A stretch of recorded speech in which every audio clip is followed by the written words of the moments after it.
independentemente do quadro atual, não se recusaria a recomendar à população que siga o seu exemplo pessoal de evitar o desperdício de energia, mas sem referir-se especificamente a qualquer evento. Esta é a frase do Edson Lobão, ministro de Minas e Energia.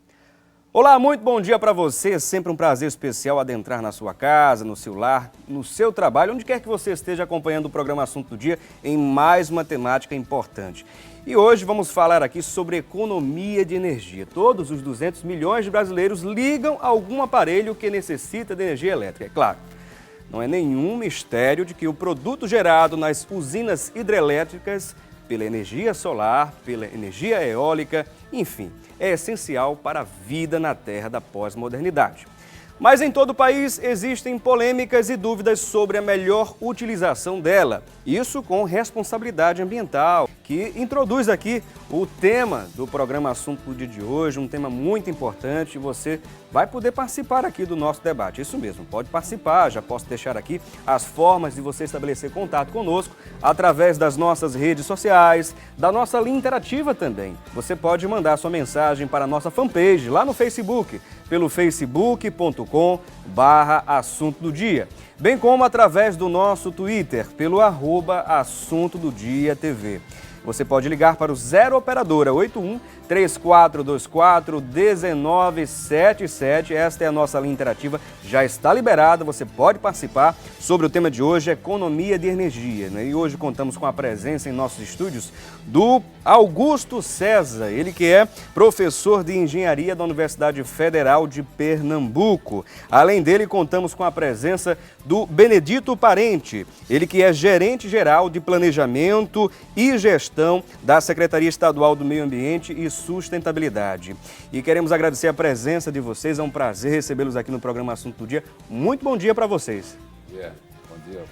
E com certeza o tema hoje, eu acredito que muita gente vai aprender muito sobre energia, não só no que a gente entende hoje de forma bem superficial, a população de maneira superficial, mas vai poder aprender um pouquinho mais da questão técnica, o que o governo também pensa, o governo do estado pensa com relação a isso. Hoje temos várias fontes, né, no mundo de energia e vários estudos sendo criados, inclusive o senhor conversando conosco aqui, eu quero trazer em primeira mão uma questão que eu achei maravilhosa, essa questão das marés, né? Eu queria que o senhor pudesse explicar um pouquinho mais. Um bom dia para o senhor. Bom dia a todos.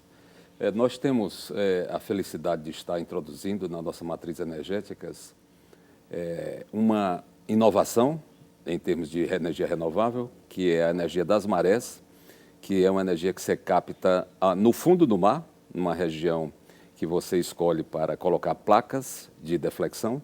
E essa placa de deflexão, então, ela move geradores e permite transmitir energia elétrica. É uma forma de energia que é renovável, porque não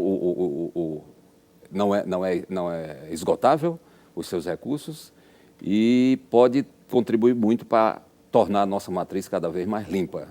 Além disso, nós temos experiência em energias solares, fotovoltaica, e temos energias eólica, que é da força do vento. Então, todas essas contribuições, elas vêm trazer uma grande melhoria para que o consumo de energia, que é hoje um bem inerentemente ligado à felicidade humana, porque praticamente tudo que você vai fazer, você precisa de energia elétrica em particular, né? E outras formas de energia, mas especialmente a energia elétrica, ela está muito ligada ao nosso conceito de felicidade. E hoje, tudo que você precisa, de alguma forma, a energia elétrica está ali do seu lado. Então, é importante que ela seja abastecida e suprida de forma firme, consistente e com disponibilidade e com a mais baixa interrupção possível para o cidadão. E é uma plena verdade, todos nós precisamos, não é, professor, essencialmente da energia elétrica. Eu acho que a humanidade não pode mais viver sem energia elétrica, né? E a gente sabe também que é preciso se buscar novas alternativas. Como, por exemplo, a academia tem participado nessa questão de pesquisas, né, de se promover pesquisas com relação a energias renováveis, matriz energética, enfim, explique para a gente um pouquinho. A nossa universidade ela tem um programa de pós-graduação, né, e e direciona muito sua força, sua pesquisa nessa área, né? Principalmente de energia renovável, com energia eólica, energia solar, né? E em termos de controle da geração e do transporte dessa energia, né? Então, existe uma gama muito grande de trabalhos sendo feito nesse sentido. Agora, é claro, secretário Benedito, a gente sabe que o brasileiro, o consumidor, digamos assim, o consumidor final de energia elétrica, às vezes não entende, por exemplo, as informações que estão na conta de energia, as taxas que a gente observa lá, entender também os dados técnicos de consumo. Será que é preciso também chegar mais perto com essas informações ao consumidor final? Porque há muitas dúvidas com relação a isso, há muitos questionamentos. Até talvez essa informação chegando com mais clareza, né, a população fique mais tranquila e não venha digamos, ficar, digamos, com raiva, né, do serviço que é prestado. A gente sabe que há muita polêmica em cima disso. Isso por falta de conhecimento, inclusive. Com certeza. A gente tem acompanhado que tem havido um esforço em melhorar a apresentação da conta de energia elétrica para o cidadão, que é um dado fundamental, ter uma boa apresentação. E o segundo ponto que é indispensável é a clareza. A energia elétrica é um item que é, por natureza, complexo, e ela, para cobrar do cidadão esse serviço, ela tem que colocar esses dados de forma bem clara e simples, né? Então, para o cidadão, tem alguns aspectos que ele precisa se debruçar com mais carinho na sua conta de energia elétrica. Um deles é a medição que foi feita, a data anterior e a data atual, que ele vai ver se essas datas estão compatíveis com o que ele usou naquele período. É importante que ele verifique isto, né, no seu medidor de energia, se aqueles números estão coerentes com o que está sendo apresentado na conta, porque esse cheque ele pode fazer facilmente no seu medidor.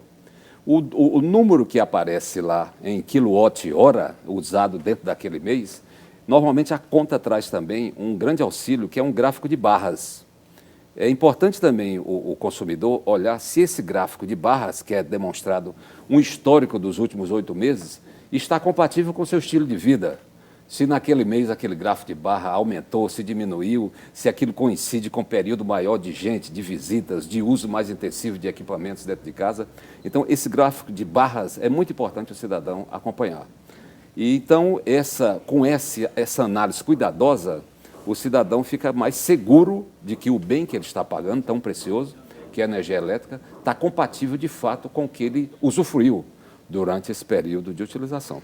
Muito bem, está aí a explicação importante e vamos agora, nesse momento, conferir, né, juntos as principais dúvidas, os principais questionamentos das pessoas nas ruas. Como as pessoas podem economizar energia?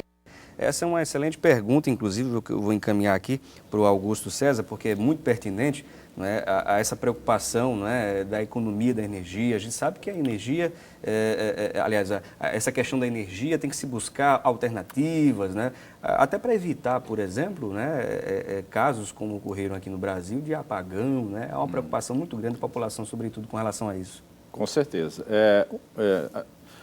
Falando do consumo residencial, a gente poderia dividir em setores, tipo, na iluminação, procurar instalar lâmpadas mais econômicas, essas PLs fluorescentes, né, em vez de incandescente. A incandescente já está saindo do mercado, já daqui a um tempo ela desaparece totalmente, né?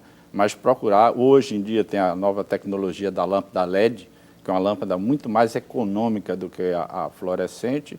Em termos de condicionadores de ar, procurar comprar os condicionadores de ar mais eficientes, que contenham o selo Procel, que é um programa governamental que incentiva, né, que há um monitoramento desses aparelhos, né, em termos de economia. Então, comprar esses equipamentos que têm esse selo Procel, refrigeradores, né, tentar também comprar equipamentos que têm esse selo. O que vem facilitando muito esse selo, na hora da compra, o consumidor observa logo, vê o consumo. Né? O consumo, exatamente, tem uma classificação, né?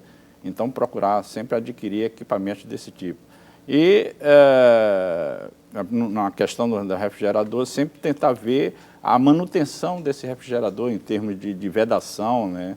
Então, isso facilita muito, isso ajuda bastante a economia da energia, né? E ter, claro, evidentemente, a gente ter a preocupação de usar a energia de forma racional. Não é deixar de usar o conforto que a energia nos proporciona, mas usá-la de forma inteligente, né? Saiu de um ambiente, vai para o outro, desliga o aparelho, a iluminação. Com isso daí, se contribui muito, né, para a economia de energia. Né? Isso em termos residenciais. Em termos industriais, seria o grande problema seria adquirir, por exemplo, motores, esteiras mais eficientes. Muito bem. Vamos agora a mais outra dúvida das pessoas nas ruas. Como eu posso saber quanto um aparelho consome de energia? Justamente através desse selo que vem facilitando muito, né, na compra desses produtos, né?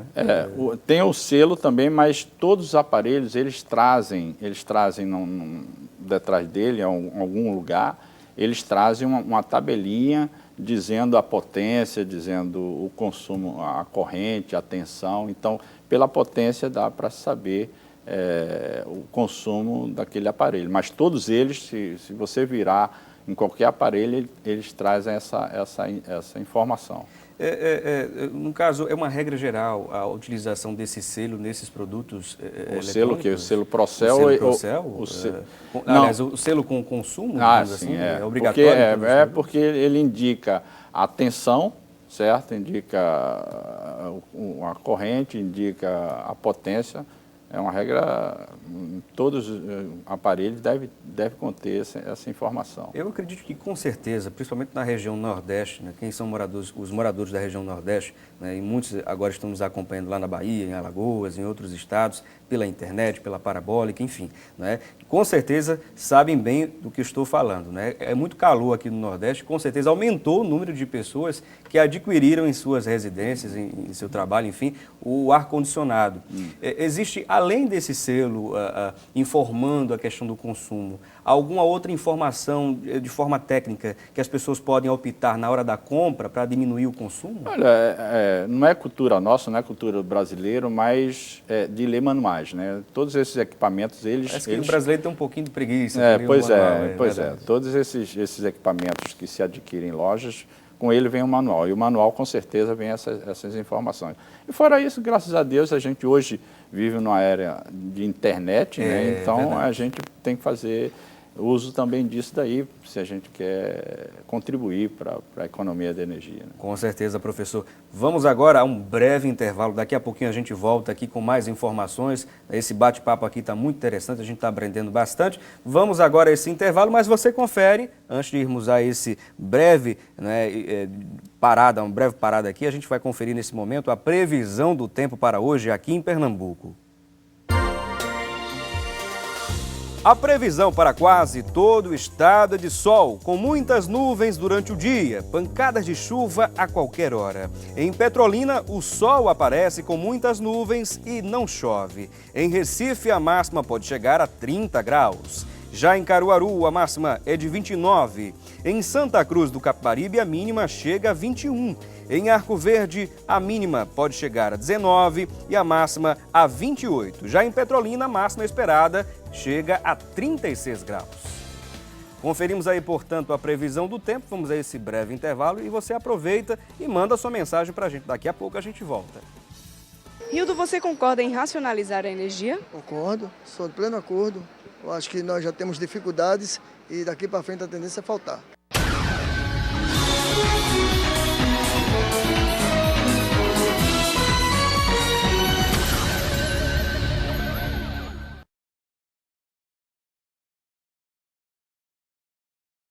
Márcia, você sabe o que é energia renovável? Não.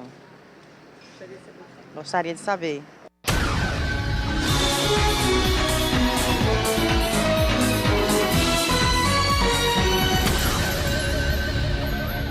Muito bem, estamos de volta, né? As pessoas aí participando, você pôde acompanhar no nosso quadro Fala Cidadão. Bom, e nesse momento, já que estamos na quinta-feira, como vocês bem sabem, temos o nosso quadro Assuntos do Legislativo.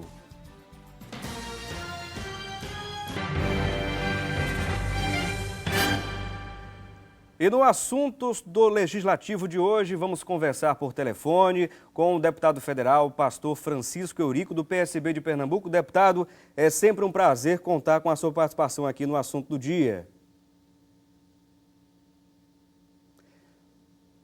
Tivemos um probleminha aí no áudio, vamos tentar estabelecer contato mais uma vez com o deputado Francisco Eurico. Ele vai poder participar conosco, está lá direto de Brasília para trazer mais informações. Daqui a pouquinho a gente volta, né, com ele, tentar estabelecer contato com ele. Mas, né, deixa eu apresentar para vocês aqui os nossos convidados de hoje, aqui para você que ligou o seu televisor nesse momento. Estamos falando sobre energia, né, a economia da energia, um tema muito importante, principalmente porque vamos sediar aí um evento esportivo, vai se utilizar bastante essa energia, hein? E vamos tentar cooperar, né, diminuir o consumo, enfim. Hoje contamos com a presença do Augusto César, ele que é professor de energia da Universidade Federal, de Engenharia, perdão, da Universidade Federal de Pernambuco. Falando tanto de energia, a gente termina se complicando aqui, né? O professor Augusto César, e também contamos com a presença do Benedito Parente, ele que é gerente-geral de Planejamento e Gestão da SEMAS, que é a Secretaria Estadual do Meio Ambiente e Sustentabilidade. E vamos agora a mais outra dúvida das pessoas nas ruas. Se houvesse um racionamento de energia, como funcionaria? Racionamento de energia, Benedito, como é que seria? Bom, o racionamento vamos torcer primeiro para que não seja preciso enfrentar essa situação. Mas o racionamento ele tem diversas gradações, né? A mais importante era que a gente se habitue, né, para contribuir para que não haja o racionamento, com hábitos simples de manter uma educação e uma disciplina mais econômica, né? Então, isso pode ser feito no seu dia a dia, sem muito esforço, desde você ter reduzido as suas quantidades de uso em coisas simples, como tomar um banho de forma mais compacta, né? Não abusar dos aparelhos permanentemente ligados, não utilizar demasiadamente os recursos de ar-condicionado, que às vezes você usa sem necessidade, por hábito e até por um descuido. Então, isso é o fato até dos nossos assistentes, quando vão fazer o seu serviço de passar roupa, isso também contribui muito para um uso exagerado de energia, sem necessidade, né? Nós aqui não estamos falando de subtrair nenhum benefício que a energia elétrica traz para o cidadão. Era simplesmente um método educativo racional, racionalizar este uso para que a gente possa conservar a quantidade de energia que nós temos reservada. E, a partir daí, a gente torcer para que o racionamento, que não haver supressão durante as horas de ponta de energia. A energia tem um aspecto muito importante, é que na parte do final da tarde e no início da noite, ela se concentra a chamada energia de ponta, que é onde a demanda da sociedade é mais intensa. Então, normalmente, o racionamento é muito focado para que se evite essa utilização de energia nesse período que vai de 5 horas da tarde a 8 da noite. O momento pique aí de maior consumo?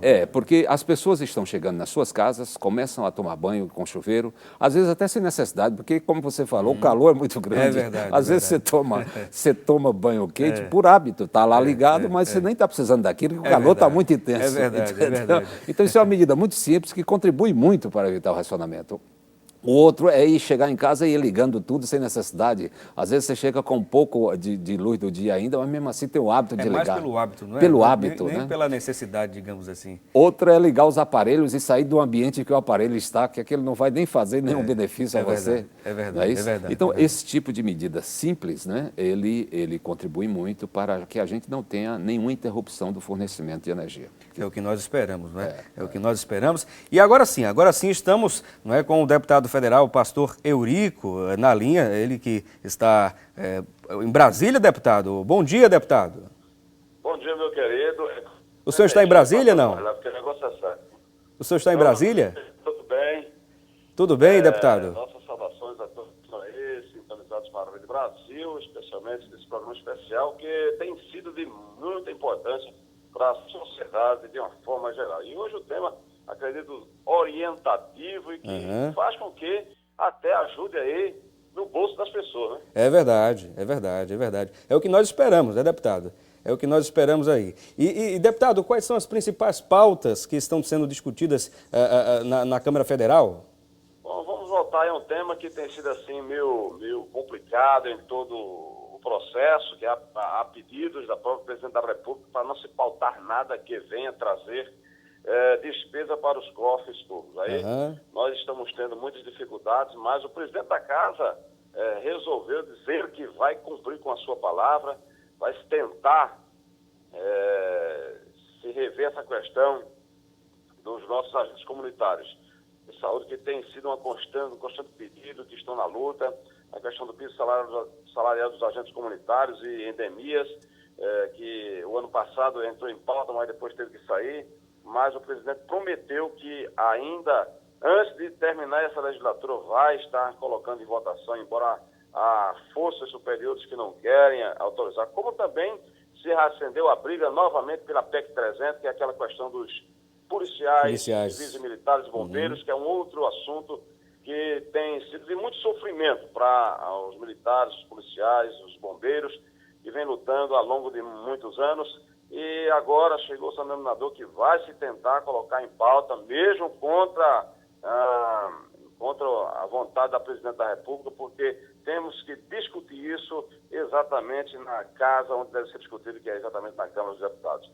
Então, esses aí são dois pleitos importantes que estamos vendo. E um outro aí que eu quero, inclusive, aproveitar para me solidarizar com todos os nossos idosos, aposentados, é exatamente a questão do fator previdenciário. Tem sido um outro grande problema de fazer pena, como diz a linguagem bem nordestina, centenas e centenas de idosos nos corredores ali em Brasília, sempre brigando para que seja visto a sua situação, revista essa situação do fator previdenciário. Verdade. Tem sido algo assim que deixa muito sofrimento na sociedade, principalmente aqueles que são os grandes heróis que construíram este Brasil, trabalharam, deram sua vida e hoje sofrem no final de sua vida com a questão salarial. Então são temas importantes que estamos na luta e esperamos que o presidente ele cumpra com a sua palavra também e possamos pautar para que esses assuntos sejam discutidos e votados e chegamos a um denominador final para que a sociedade possa estar vendo resultados e proveitos melhores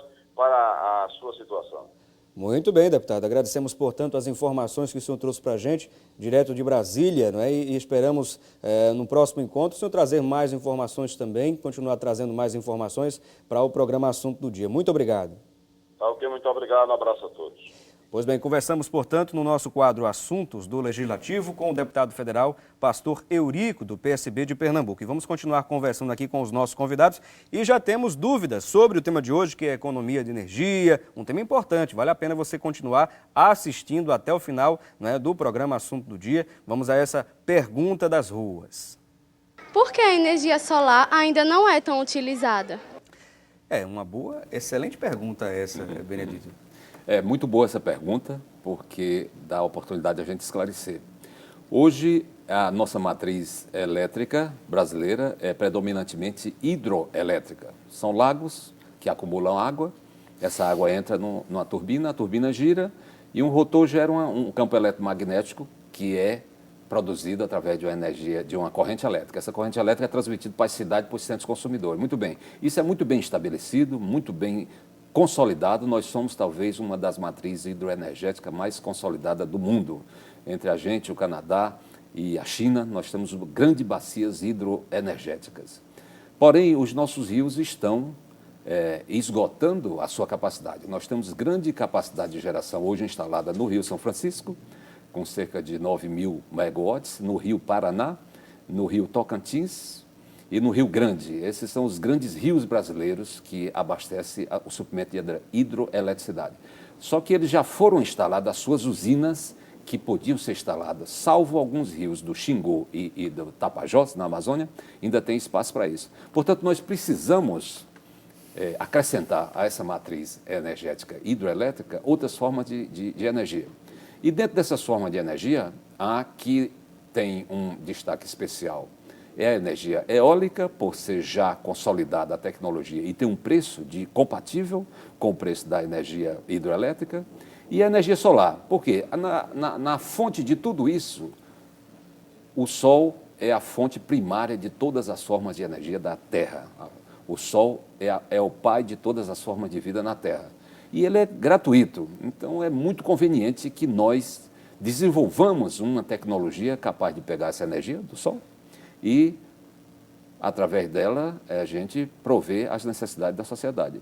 Porém, a tecnologia que hoje é disponível para converter essa energia é muito simples, é uma placa solar que recebe a incidência do raio solar, e essa incidência do raio solar gera, né, através de um dispositivo de polarização bipolar, positivo e negativo, uma corrente elétrica que flui sobre uma placa. Esse processo, apesar de muito simples, ele não é ainda, com um custo final, compatível com o custo de hidroeletricidade. Então, isso freia um pouco, respondendo objetivamente à sua pergunta, freia um pouco a competitividade da energia solar frente a essas outras, já que, graças a Deus, no Brasil nós temos hidroeletricidade muito barata. Verdade. Então, especialmente para o Brasil, a competitividade da energia solar, ela ainda fica um pouco atrás das outras formas de energia disponível. Então, esse eu colocaria para você, que é o principal fator que leva a energia solar não ter ainda muita intensidade de implantação no Brasil, porque nós temos uma facilidade de outras formas de energia mais barata. Mas não há dúvida que ela progredirá e nós teremos, com certeza, uma boa parte da nossa matriz energética proveniente de energia solar, como já acontece em outros países da Europa, como a Alemanha, que se destaca com a matriz solar intensa, e os Estados Unidos, que estão investindo fortemente nessa introdução. Nós chegaremos lá, com certeza. Agora eu quero ouvir também a opinião do doutor Augusto César, professor Augusto César, falar um pouquinho mais sobre essa questão das energias renováveis, as outras formas, né, de investimento também de energia. Eu queria ouvir sua opinião a respeito disso. Qual seria, nesse momento, depois da energia que a gente utiliza hoje, essencialmente, a mais barata, digamos assim, um custo-benefício interessante para o brasileiro? Bem, hoje em dia a gente tem que se preocupar muito com a questão ambiental, né? Então, como o engenheiro aí, o Parente falou, né? Essas energias que a gente chama energias renováveis, né? Como a solar e a eólica, elas entram na matriz energética brasileira de forma meio complementar, né? E ela não tem tanta eficiência quanto a nossa principal produção de energia, que é a hidroelétrica, né? Então, ela entra na matriz de forma complementar, né? Então, hoje em dia, a gente se tem incentivado muito a energia eólica, né? Porque hoje já existe uma tecnologia bastante avançada no controle, né, dessa energia, na tecnologia das turbinas, né? E seria uma boa. O Parente até falou, né, também dessa questão que estão vendo aí, inclusive a implementação da energia das marés, né, que é uma coisa bastante avançada e inédita no país. É uma novidade, muito interessante. Novidade. Uma novidade, inclusive, que ele falou para a gente aqui, não é esse, professor Augusto César? O Benedito falou para a gente que esteve em Portugal, na Europa, e pôde constatar isso com mais... Uma instalação isso em Peniche, né, que funcionando, operativa, com a tecnologia dinamarquesa. Eu conversei longamente com o engenheiro dinamarquês, que inclusive é o inventor desse princípio, né? Então é uma energia que tem a grande vantagem de ser permanentemente inesgotável, porque já que ela provém do fundo das marés. Então, esse é um atrativo fundamental.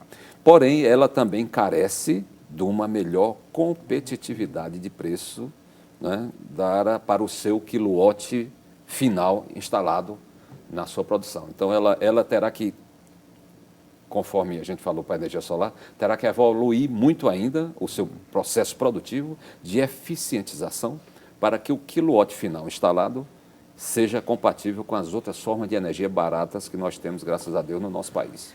Agora, uma coisa importante que eu não posso deixar de destacar dentro dessa temática, que eu acho que é uma coisa básica que o brasileiro está se perguntando, está chegando esse evento, esse grande evento esportivo, um evento internacional, né, vai se utilizar bastante energia, com certeza, na iluminação dos estádios e tudo mais. Há risco de apagão no Brasil nesse período da Copa? O risco de apagão, ele, de uma forma geral, todos os países têm um determinado risco de energia elétrica. A energia elétrica é um item ou usar um termo que todo mundo conhece, tenho certeza que é um item online, né?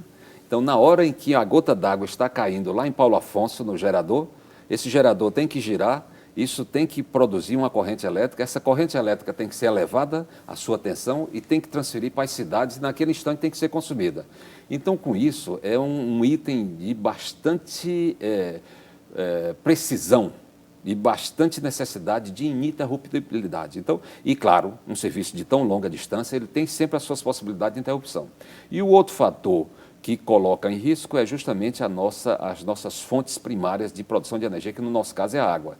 Nós estamos atravessando agora um período de escassez hídrica que não se via, né, há mais de 50 anos. Né? Na realidade, é um período raro. Né? O nosso ciclo hídrico é bastante previsto. Nós temos, por exemplo, no São Francisco estudos desde o início do século passado de toda a vazão hídrica do São Francisco e nós estamos atravessando essa quadra 2011, 2012, 2013, 2014, um período de extrema baixa no seu volume hídrico. E a previsão daqui para o futuro permanecer assim dessa forma?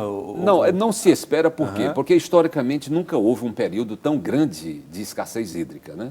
E não se espera que isso vá progredir, já que não há nenhum fator determinístico que diga que isso é de forma estabelecida, permanente. Não, isso está se tratando de um período cíclico, que são os fenômenos da natureza. Então, a gente não espera que isso ultrapasse esse ano de 2014. Agora, obviamente, aí cabe ao cidadão já começar de agora, não só esperar pela Copa em dia 14 de junho começar, mas começar a partir de agora a economizar a sua energia, a botar no seu cotidiano formas racionais de consumo energético para que, através disso, se economize águas nos nossos lagos, né? Sobradinho, Paulo Afonso, Itaparica, Xingó, que a partir daí o suprimento esteja garantido através desse acúmulo de energia que nós podemos, sim, começar a partir de agora a fazer a economia e contribuir para que não haja essa escassez durante a Copa do Mundo, que com certeza todo mundo vai querer ligar o seu televisor na mesma hora, né? Todo mundo vai querer fazer as suas recepções nas suas casas, e tornar o seu ambiente festivo.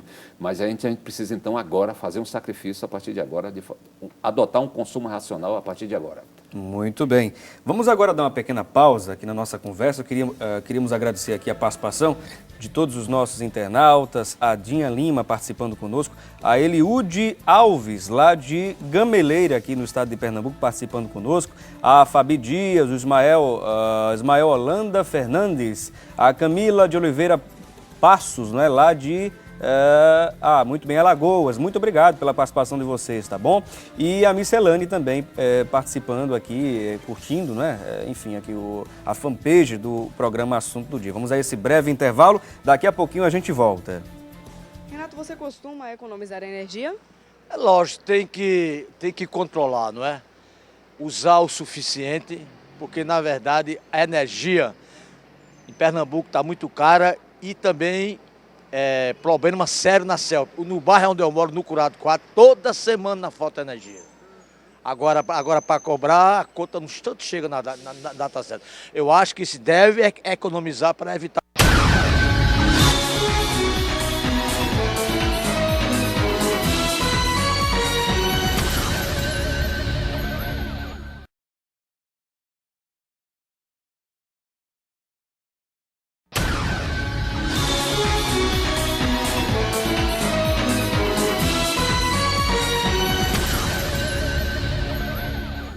Pois bem, estamos de volta do nosso intervalo aí, né? Você conferiu as pessoas participando no nosso quadro Fala Cidadão. E vamos agora direto à central de produção conferir mais um pouco informações do que se fala na internet. Isso mesmo, o que se fala na internet sobre o tema de hoje, economia de energia. Vamos conversar com a Thalita Belo. Thalita, é com você. Olá, Felipe Cavalcante, um ótimo dia para você que está nos acompanhando. Nós selecionamos duas informações importantes sobre o debate de hoje E a primeira delas está no site do Estadão. Foi destaque no último dia 28, Felipe, e a manchete é esta. Lobão, fazendo referência ao ministro de Minas e Energia, Edson Lobão, admite realizar campanha para evitar falta de energia. Segundo o destaque no site, o Brasil enfrenta uma das secas mais severas em décadas. E alguns analistas, Felipe, acreditam que é grande a chance de um racionamento neste ano de 2014. No site Atitudes Sustentáveis, encontramos dicas simples, Felipe, para economizar energia elétrica. A primeira delas, dentro de casa. O site destacou que é possível trocar as lâmpadas incandescentes por fluorescentes, porque estas duram mais e utilizam menor quantidade de energia. Também em casa, é interessante pintar as paredes internas e os tetos da casa com cores claras. Elas refletem e espalham a luz para todo o ambiente. O site ainda destacou como economizar energia no trabalho. Dar preferência a aparelhos que consumam menor quantidade de energia, como notebooks, computadores, impressoras e copiadoras, são dicas valiosas que encontramos no site para economizar energia elétrica no trabalho. Depois dessas dicas, nós vamos voltar ao nosso debate e amanhã nos reencontraremos aqui, se Deus assim nos permitir. É com você, Felipe. Ok, Thalita, muito obrigado pelas informações aqui que são preciosíssimas para você, telespectador, que nos acompanha nesse momento. Dicas importantes para evitarmos aí apagões, né, de energia elétrica e até mesmo vamos tentar ver se a gente consegue evitar racionamento de energia nesse caso aí, tá certo? Vamos continuar conversando com os nossos convidados. A você que ligou seu televisor nesse momento, estamos conversando sobre o assunto com o Augusto César, o doutor Augusto César, ele que é professor de engenharia da Universidade Federal de Pernambuco, e além dele contamos com a presença do Benedito Parente, ele que é gerente-geral de planejamento e gestão da Secretaria Estadual do Meio Ambiente e Sustentabilidade. Diante das informações, professor, que a gente ouviu a Thalita trazer para a gente, tem alguma coisa que o senhor queira pontuar, que o senhor queira acrescentar? Tem sim. De fato, existe esse risco de racionamento de energia no nosso país. Agora, o que eu acho que o governo tem que encarar o problema de frente e, até para o governo futuro, investir mais no setor elétrico. Eu não falo só em investir na questão das empresas de geração, de transmissão e de distribuição, mas também investir nos setores de pesquisa, né, nas academias que trabalham com esse problema. Então, tem que incentivar bastante, motivar bastante esse fato, né? Agora, do lado do consumidor, como consumidor, a gente tem que criar essa cultura de usar todos os recursos naturais de forma muito inteligente, né? De forma mais inteligente, né? Então, o brasileiro tem que haver uma campanha, inclusive educacional nas escolas, né? Educando nossos filhos a usarem tanto a energia elétrica como a água em si, né? E todos os outros recursos de forma mais inteligente, né? Com isso, a gente vai dar uma grande contribuição para a nossa cidade, para o nosso país, para o mundo, né? Muito bem, é verdade, com certeza. A Eliude Alves, aqui participando pelas redes sociais, ela diz: bom dia, Felipe, e a todos que estão fazendo parte do programa Assunto do Dia. Essa ação da economia de energia é algo muito importante, pois além de ser algo contribucional para a sustentabilidade, é algo favorável para o indivíduo que a pratica. Todos na audiência do programa, Felipe, aqui na cidade de Gameleira, em Pernambuco. Um abraço especial a todos que nos acompanham em Gameleira, tá certo? Muito obrigado pela grande audiência aí também em áreas adjacentes próximas a Gameleira, tá certo? Temos mais outra dúvida das pessoas nas ruas, a gente vai conferir agora. O que seria energia renovável? Energia renovável, que a gente vem falando aqui, não é, desde o início do programa, mas eu queria que o Benedito pudesse acrescentar um pouco mais. A energia renovável, ela se trata de prover um insumo em que a natureza reabasteça esse insumo. Ela se contrapõe ao consumo de energia proveniente de itens fósseis, por exemplo, que sabemos que é finito. Toda forma de energia que usa óleo diesel e outras formas de ingrediente fóssil, ele é finito e se sabe que vai acabar, porque ele tem uma quantidade estabelecida na natureza. As energias renováveis são aquelas que não existe hipótese disso não ser permanentemente reestabelecido pela natureza. É o sol, é o vento, é a água. Então, isso sempre nós temos, em menor ou maior quantidade, mas nós temos. Aqui no nosso Nordeste do Brasil, por exemplo, nós temos uma quantidade abundante, muito grande, de sol e de ventos. Então, são formas de energias que são, por natureza, renovável e que são um grande contribuidor para dar estabilidade ao nosso suprimento de energia.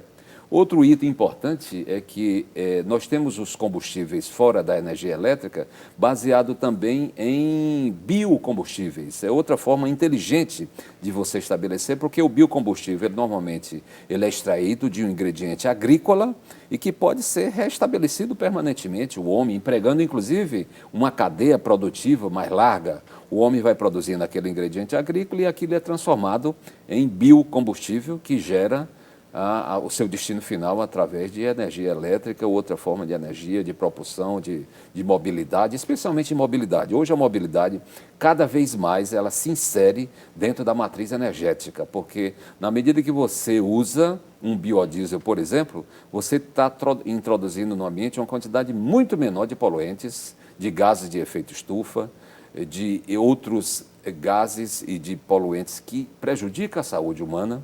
Então, ele é muito bem-vindo e hoje a quantidade de frota rodando nas nossas cidades é cada vez mais crescente.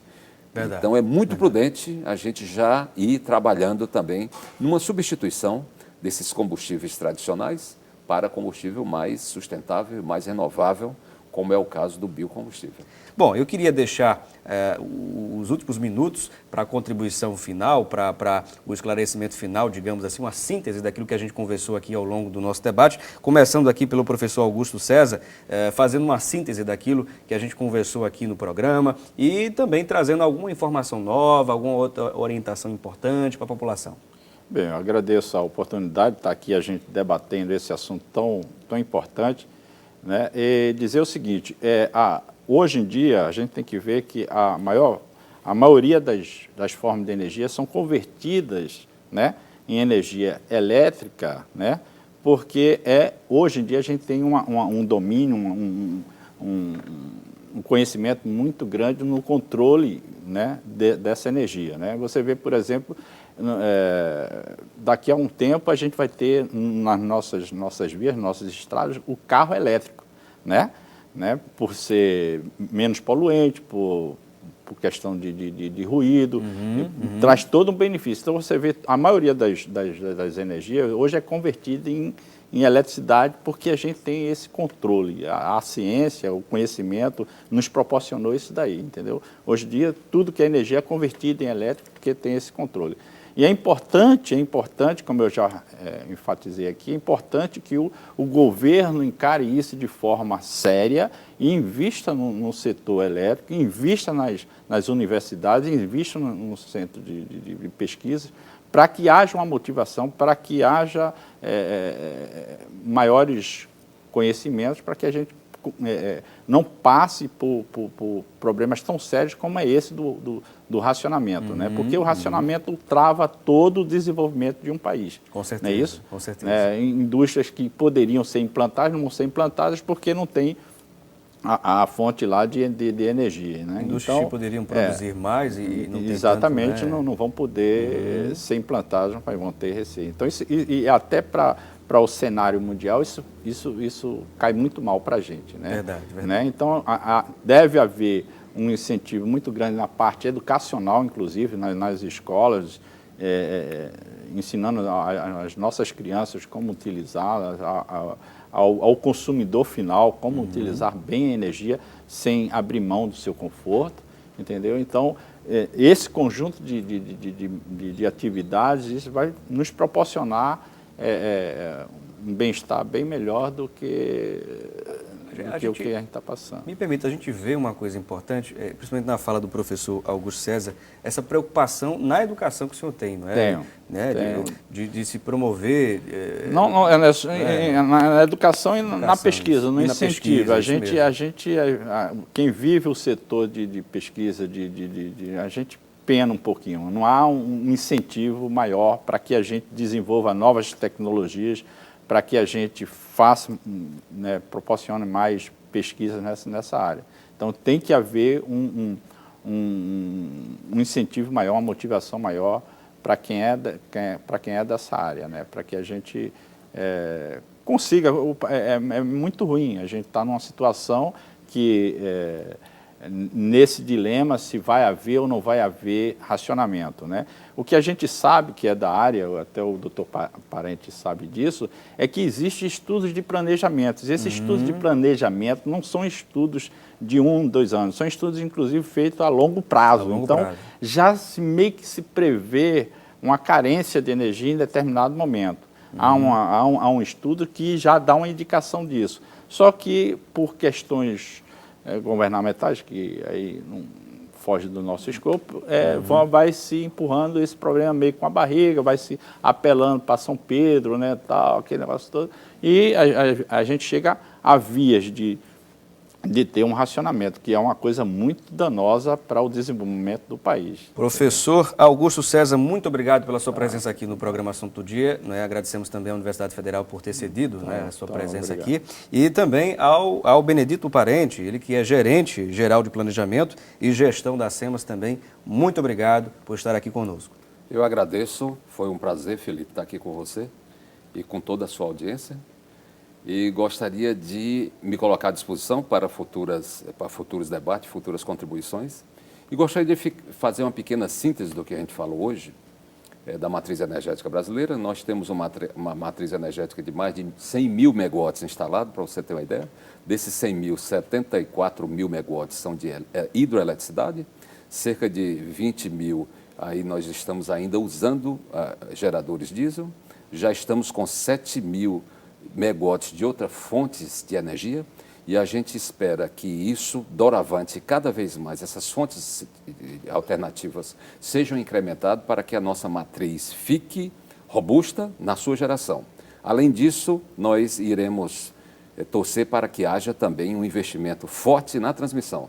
Não adianta ter só uma geração bem estabelecida, se não houver uma transmissão para os grandes centros de consumo também estabelecido e com confiabilidade. Significa ter alternativas de transmissão para diminuir o risco de cortes de energia.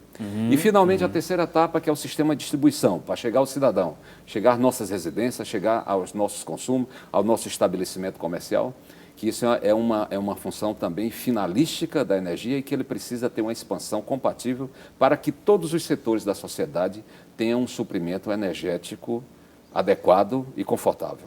Muito obrigado, Benedito Parente, pela presença aqui também. E agradecemos a você pela sua audiência. Amanhã, se Deus quiser, estaremos de volta com mais um assunto importante. Fique atento à programação da Rede Brasil, que estaremos anunciando aí o outro tema e também aqui através das redes sociais, hein? Aguardo você amanhã no mesmo horário e no mesmo canal. E lembre-se, debater o conhecimento é de suma importância. Um abração para você e um ótimo dia.